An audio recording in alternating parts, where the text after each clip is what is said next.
Macaulay की शिक्षा पद्धति के बारे में कुछ बातें सरकार की ओर से कही गई थी। पहले वाली गुरुकुल की शिक्षा लाएंगे, ये क्या संदर्भ है? एंशिएंट पीरियड में बिहार का इम्पोर्टेंस पढ़ा है। What was the importance of Bihar? Trump क्यों मानने जाएगा?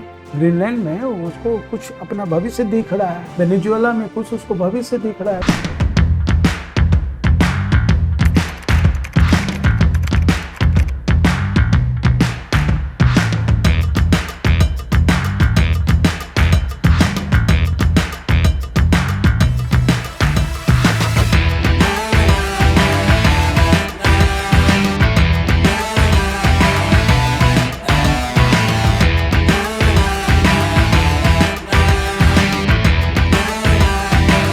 सर अच्छा, आइए आइए और ये नहीं मालूम।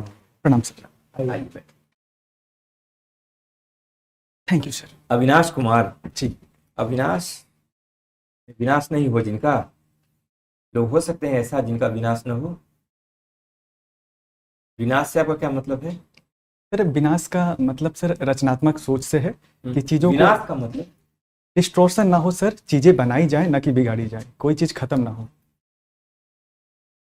अविनाश से मतलब सामान्यतः अविनाश का मतलब एक ऐसी चीज जिसका विनाश ना हो सके। जिसका विनाश न हो सके। भगवान शिव के लिए ये उपाधि दी जाती है। और चूंकि माँ थोड़ी सी भगवान शिव के लिए ऐसी उपाधि क्यों दी जाती है भाई, जब वो तो उनका तो फंक्शन ही मुख्य था विनाश। जी और उनमें जो भी उनमें उनकी चर्चा होती है, लेकिन ब्रह्मा विष्णु महेश तीनों में से इनका काम तो एक अपना था, अविनाश वाला तो उनका नहीं था। सर जो अविनाश की संज्ञा है वो मूलतः इसलिए दी जाती है हाँ। क्योंकि उनका सर ना वो सर माने जाते हैं कि ना ही इनका जन्म हुआ है और ना ही इनका नाश हो सकता है। हाँ। तो आराधना में भी जैसे बोला जाता है कि न नश्वर न नश्वर, तो उस संदर्भ में संभवतः कहा जाता है सर। तो उनको अविनाशी या जो भी मानते हैं, तो दुनिया के तो गैर हिंदू लोग भी मानते हैं इसको और जानते हैं इस बात को, केवल हिंदुओं के लिए ये सब कुछ था। सर सामान्यतः हिंदू धर्म से इनका नाता जोड़ा जाता है, लेकिन चूंकि सनातन परंपरा या जो प्रकृति केंद्रित सर धर्म होता है उसमें इनके कई तत्वों की उपासना या इनके आदर्शों का पालन किया जाता है सर। अच्छा, हम दूसरी तरफ आपको ले चलते हैं। 25 तारीख को है ना आपका इंटरव्यू? जी सर। मैकॉले की शिक्षा पद्धति के बारे में कुछ बातें सरकार की ओर से कही गई थी, या सरकार के बड़े लोगों के मुंह से कही गई थी कि मैकॉले की शिक्षा पद्धति खत्म करके पहले वाली गुरुकुल की शिक्षा लाएंगे। जी सर। है ना, ये क्या संदर्भ है? सर 1835 में मैकॉले मिंट दिया गया, जिसमें सर फिल्ट्रेशन थ्योरी का प्रतिपादन किया गया। संक्षेप में कहिएगा। हाँ जी, बुनियादी तौर पर कहा जाता है कि जो हमको मुख्य बात जाननी है सो आप बताइएगा कि उस शिक्षा पद्धति को हटा करके दूसरी शिक्षा पद्धति जो पहले यहाँ पर प्रचलित थी उसको लाने के पीछे क्या तर्क है? सर कहाँ तक यह सही तर्क है? सर एक तो जो बुनियादी हमारी जो वैदिक सभ्यता रही है उस समय की जो शिक्षा रही है मूल रूप से जन केंद्रित या लोगों को आम अपनी भाषा या अपने तौर तरीके से सिखाने की रही है। उस समय कोई शिक्षा पद्धति थी क्या आम लोगों के लिए? आम लोगों के लिए शिक्षा पद्धति क्या थी उस समय? कुल की व्यवस्था तो गिने चुने लोगों के लिए थी, 2%, 4%, 5%, 10% लोगों के लिए। शेष लोगों के लिए शिक्षा की क्या व्यवस्था थी उस समय? सर प्रश्न में क्लियर है? मैं जहाँ तक समझ पा रहा हूँ कि जो एक बड़ी जन आबादी थी जो शिक्षा से दूर थी, उनको समावेशी या मुख्य धारा में लाने के लिए क्या वो शिक्षा प्रभावी है, रिलेवेंट है, आप ये पूछना चाह रहे हैं? बोलिए। हाँ हाँ हाँ।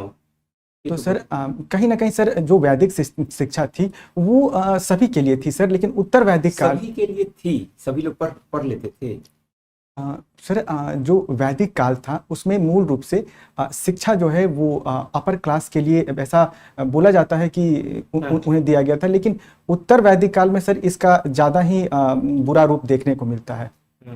तो जो देश के शीर्ष नेतृत्व के द्वारा ये बात कहेगी, कहीं ना कहीं उनका मंशा ये रहा है कि पुरानी समय की अच्छी चीज़ों को आज के वर्तमान दायरे में लाकर सबको शिक्षा का सर समावेशी स्वरूप। अभी जो शिक्षा पद्धति है जिसके तहत आज के सारे बड़े बड़े लोग सब उस शिक्षा को पा करके बड़े हुए हैं, उस शिक्षा पद्धति में बहुत बड़ा दोष आपको दिख रहा है?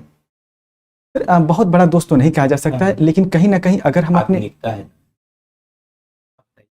कहीं ना कहीं अगर हम अपने लक्ष्य को पा नहीं पा रहे हैं तो कुछ कुछ कमी, जैसे कि सर हम किताबी नॉलेज की तरफ ही बेसिकली जाते हैं। अभी भी सर अगर हम पढ़ाते हैं सर 8वीं 9वीं क्लास के बच्चों को भी, तो सर सिंपल सर जैसे कि इंग्लिश में अगर वॉइस पढ़ाते हैं तो एक्टिव वॉइस और पैसिव वॉइस के डिफरेंसेस नहीं समझ पाते हैं, नरेशन में इन्वर्टेड कोमा के कौन है इधर, ऐसे ही सर गणित में भी होता है सर। अभी जो असर की सर रिपोर्ट है वो हमें दर्शाती है कि कक्षा 9वीं 10वीं के जो छात्र हैं वो तीसरी चौथी के सर गणित नहीं बना पा रहे हैं। मतलब ये उदाहरण देने का उस प्रश्न से कुछ है नाता क्या? सर जो प्रश्न मेरा था उससे कुछ नाता है? Sorry sir. नहीं, अच्छा खैर छोड़िए, आगे का प्रश्न। अच्छा, तो आप कर रहे हैं अभी कंटेंट राइटर हैं। किस सब्जेक्ट की कंटेंट लिखते हैं? सर मैं बेसिकली हिस्ट्री के लिए मुझे क्वेश्चन फ्रेम करने के लिए कहा जाता है। ग्रीक के अलेक्जेंडर के इन्वेजन से क्या फायदा हुआ इंडिया के? अच्छा, सर ऐसा कहा जाता है कि क्योंकि वहाँ से जो आगे चलकर मौर्य साम्राज्य अच्छा स्थापित। ये बताइए, पहले ये बताइए कि ग्रीक के अलेक्जेंडर के इन्वेजन से इतिहास में इंडिया को गेन हुआ कि लॉस हुआ? सर इसे ऐसे देखने के बजाय सर प्राप्तियों को हम सर नए ट्रेड रूट्स की खोज करते हैं, तो हमारे भी सर जो प्रोडक्ट्स और गुड्स है वो बाहर जाएंगे और उनके भी आएंगे। और ठीक ऐसे ही सर और भी सारी चीज़ें हैं हम। हाँ, तो क्या उनकी आई? आपको ग्रीक से क्या मिला? सर हमें इंडो ग्रीक से एक तो सर ट्रेड रूट मिला, दूसरा सर वहाँ से सर जो स्तंभ स्तूप इस तरह की चीज़ें जो आगे चलकर एक दूसरे से सीख कर बनाने की जो कला है वो हम देखते हैं अपने अगले साम्राज्य यानी कि मौर्य साम्राज्य में बनने की प्रक्रिया देखते हैं सर। और यहाँ से वहाँ कुछ गया? बिल्कुल सर। ये ऐसा कहा जाता है कि यहाँ की जो गणितीय प्रणाली खास करके 10 डेसिमल सिस्टम है वो यहाँ से वहाँ जाता है सर। और उसके बाद के इन्वेजन अलेक्जेंडर के बाद सबसे दूसरा इन्वेजन इम्पोर्टेंट कौन सा हुआ? सर अगर इम्पोर्टेंट की बात कही जाए तो सर शकों का इन्वेजन हुआ सर। कब हुआ था? सर एग्जैक्ट डेट नहीं याद कर पा रहा हूँ। कुशान्स का? हाँ सर, इंडो ग्रीक के बाद शक आते हैं, फिर सर हुन कुषाण ये सब लोग। अच्छा, कुषाण के से क्या, कुषाण का इंडियन कल्चर में क्या योगदान है? सर बड़ा मेजर योगदान है जी। पहला किस फील्ड में है? सर अगर राजनीतिक में देखें तो कनिष्क के नेतृत्व में एक साम्राज्य बनता है और वहाँ से सर कल्चर की 2 ब्रांचेज निकलती है। एक तो सर जो मथुरा निर्माण शैली और गांधार निर्माण शैली ये देखती है, साथ ही साथ बौद्ध धर्म का जो एक उत्थान है वो भी उस दौर में देखने को मिलता है सर। नहीं तो आदमी के रहन सहन में लोगों की क्या चेंज आया? सर कुषाणों की आने से जहाँ तक मुझे याद आ रहा है सर अभी कि सर पर्दों का सर आगमन होता है, कांच का आगमन होता है, साथ ही साथ खाने के कई नए नए खाद्य जो संस्कृति है वो भी सर वहाँ से आगमन होता है, जो कला के स्वरूप है उसके अलावा सर। प्रमाण मिले हैं इसके? सॉरी सर मैं एग्जैक्ट। कोट पैंट का इंट्रोडक्शन कब हुआ? उन्हीं के अंग्रेजों किया। Coat pant, long coat and pant, ये किसने इंट्रोड्यूस किया इंडियन कल्चर में? सर उन्हीं के द्वारा पहनी गई एक आकृति है संभवतः उससे सर। अच्छा, ये horse riding? Sorry sir. Horse riding, घोड़ों का ड्रेस कब मिलता है? सॉरी सर मुझे इसकी जानकारी नहीं है। ये भी क्वेश्चन का रिपोर्ट।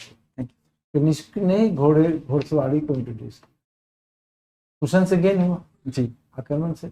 लेकिन तब ये कि हम ये कहते हैं कि वो इस प्रोसेस को क्या करते हैं, कुशन सभ्यता आई और हमारे हिंदुस्तान को गेन हुआ, इस प्रोसेस को क्या कहते हैं? सर संस्कृति का सर एक तरह से समावेशीकरण या संस्कृति में सर बाह्य तत्वों का आगमन इसे कहा जा सकता है, जिससे संस्कृतियाँ फूलती फलती है सर। ये एसिमिलेशन, इसी से कंपोजिट कल्चर ग्रेजुअली डेवलप हुआ। एक कल्चर कोई नहीं था, ये बाहर के कल्चर्स आते गए और जो ओरिजिनल था उससे एसिमिलेशन होता गया। अच्छा, अब बताइए आपके आइडियल पर्सन कौन है?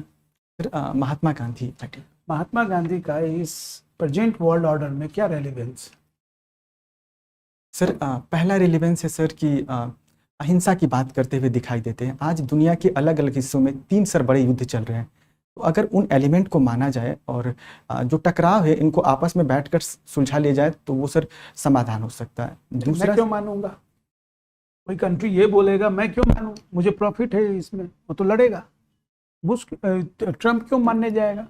नहीं मानेगा वो बात। ग्रीनलैंड में उसको कुछ अपना भविष्य दिख रहा है, वेनेजुएला में कुछ उसको भविष्य दिख रहा है, वो क्यों गांधी जी का? सर ये दोनों ही जो मुद्दे हैं, निसंदेह हर व्यक्ति अपना हित देखता है, उसे हित देखना भी चाहिए, लेकिन उसके अपने तौर तरीके होते हैं। तो सर गांधीवादी विचारधारा ये बोलती है कि आप आपस में नहीं मानेगा ना, तो आप खाली गांधीवादी गांधीवादी बोलिएगा तो उसे कोई फर्क पड़ता है? मैं मानता नहीं हूँ। और आपको लगता है कि अंत में जो है शांति होती है, मैं थकने के बाद रुकूंगा, फिर ताकत आएगा, फिर लड़ाई करूंगा, क्योंकि मेरा इंटरेस्ट, मेरे जो है ना, मेरा ड्राइविंग फोर्स है, मेरा मोटिवेशन का फोर्स। उसके अलावा ये अहिंसा के प्रति मेरा कोई रिस्पेक्ट नहीं है। ये कंट्री का सोचना है। तो आप गांधीवादी खाली अहिंसा बोल बोल कर करके आप इस बात को नहीं जस्टिफाई कर सकते हैं। कर सकते हैं, बताइए, कोई फायदा हो तो बताइए। सर वास्तव में आखिर में सब कुछ शांति ही लाती है सर। बोल तो दिया कि थकूंगा तो रुकूंगा, फिर ताकत आएगा, फिर शुरू हो जाऊंगा। सर हम फिर वहीं अपनी पुरानी वाली ही बात कहेंगे कि थोड़ा सूझबूझ के साथ खास करके शीर्ष जो देश ठीक है, इसको छोड़िए। दूसरा क्वेश्चन ये बताइए कि नॉन कॉपरेशन मूवमेंट के बारे में जब उसको वापस लिया गया, चौरी चौरा मूवमेंट, तो बोला ये गया कि इस मूवमेंट को प्लान नहीं किया गया और कोई दूर तक चीजों को रणनीतिक तौर पे नहीं देखा गया कि ऐसी घटना घट सकती है और हमारा स्टेप क्या हो। आपको लगता है कि ये एक रणनीतिक असफलता थी गांधी जी की? सर ये एक मुझे लगता है कि जल्दबाजी में निकाला गया विचार प्रस्तुत होता है, क्योंकि इस आंदोलन को शुरू करने से पहले कांग्रेस जैसी पार्टी में इस पर कई दफे मंथन हुआ, एक प्रक्रिया बनाई गई और उसके उपरांत आंदोलन में आया गया। तो सर ये थोड़ी सी जो बात है, कहना जल्दबाजी दिखता है सर। क्यों दिखता है? तो घटना घटी है और रुक गया। इसके बारे में पहले विचार नहीं किया गया था कि इतना बड़ा आंदोलन चल रहा है, हमारे तरफ से नहीं, कोई बाहर के ही लोग आके वहां पे हंगामा कर दे, वहां पे हिंसा फैला दे, तो हमारा इतना बड़ा जो लोगों का जन जागरण है उसको हम एक बार में क्लोज कर देंगे? हो सकता है कि हमारे लोग ना हो, जी बिल्कुल, प्रोजेक्टेड हो, तो सब चीज के बारे में सोचेंगे ना। जी आप सही कह रहे हैं कि इस तरह की संभावना होती है, लेकिन उसके बावजूद जो गांधीयन आइडियोलॉजी है किसी काम को करने में, उन्होंने सर इस चीज पर फोकस किया कि अगर हम आंदोलन को नहीं रोकते हैं तो जो उतनी बड़ी सत्ता है वो आम जनता के ऊपर उसको आधार बनाकर उन्हें प्रेशराइज और टॉर्चराइज कर सकता है। तो एक तो सर अपने अहिंसा के मूल सिद्धांत के साथ वो खड़े दिखाते हैं कि इससे एक मैसेज जाएगा। मूल सिद्धांत के साथ दिखते हैं या नीति के साथ दिखते हैं कि लोगों को नुकसान होगा इसलिए वो उन्होंने वापस लिया? सर ये दोनों ही तत्व उनकी आंदोलन की रणनीति का हिस्सा रहा है। एक तरफ अपना सिद्धांत और दूसरी तरफ चूंकि जनमानस है उनकी सुरक्षा। यही तो सर गांधी जी को अलग बनाती है बाकी नेताओं से। अच्छा, मुझे ये बताइए कि पब्लिक वेलफेयर जो है क्या जस्टिफाई कर सकता है लॉ ब्रेक करने को? लॉ, बात समझ में आ गया कि मैं पब्लिक का वेलफेयर कर रहा हूं और उस वेलफेयर में क्या है कि मुझे कानून को तोड़ना पड़ रहा है। नहीं सर, तो ये सही है? नहीं सर, ऐसा बिल्कुल भी नहीं है। लोक कल्याण और सर अहिंसा दोनों ही एक दूसरे के साथ चलनी चाहिए, और लोक कल्याण के लिए सर और वो आधार नहीं दिख पाता है सर। बहुत सारे लोगों का बोलना ये है कि मेरा जो इंटेंशन है वो इंटेंशन पायस है। हजारों लोगों को जो है पानी पीने को नहीं मिल रहा है या फिर उनका जाने जाने का सुविधा नहीं है, सरकार इग्नोर कर रही है। तो हमारा जो सर्कमस्टांसेस जो बड़ा स्पेशल सर्कमस्टांसेस, उस परिस्थिति में हमने कानून को तोड़ा है। सर हमारा जो शानदार सा देश है उसमें सर कई व्यवस्थाएं हैं। निसंदेह कुछ खामियां और कुछ कमियां हो सकती है, लेकिन उसके अपने तौर तरीके हैं, उसके अपने समाधान के केंद्र हैं।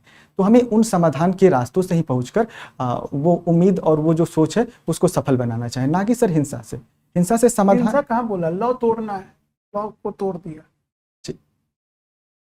मैं माफी चाहूंगा सर, मैं लॉ तोड़ने के पक्ष में नहीं हूं सर।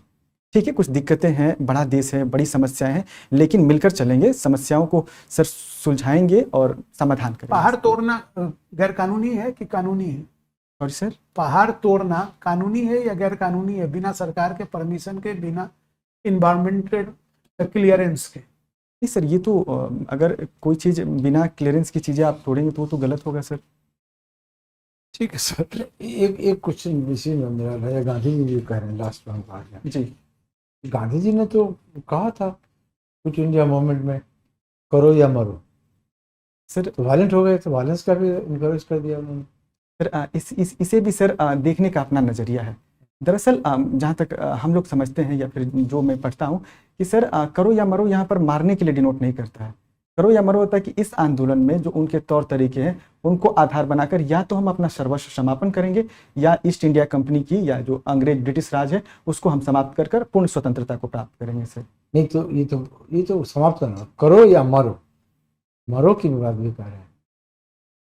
सर मैं पुनः वही बात बोलूंगा, मरो मरो यहाँ पर मारने के लिए नहीं था सर। हाँ, मरो यहाँ पर था सर कि हम अपना जो गांधीवादी तरीका है उसको फॉलो करते हुए आंदोलन के सामने इस तरह की एक्टिविटीज करेंगे कि उन्हें यहाँ से जाना पड़े। वो तो जाना है, मरने की बात कैसे हो गई? और सर वो तो मरने की बात कर रहे हैं, जाने की बात कहाँ कर रहे हैं? ये तो सर देखने का नजरिया है ना सर। करो या मरो। चलिए ठीक है, हो गया इंटरव्यू।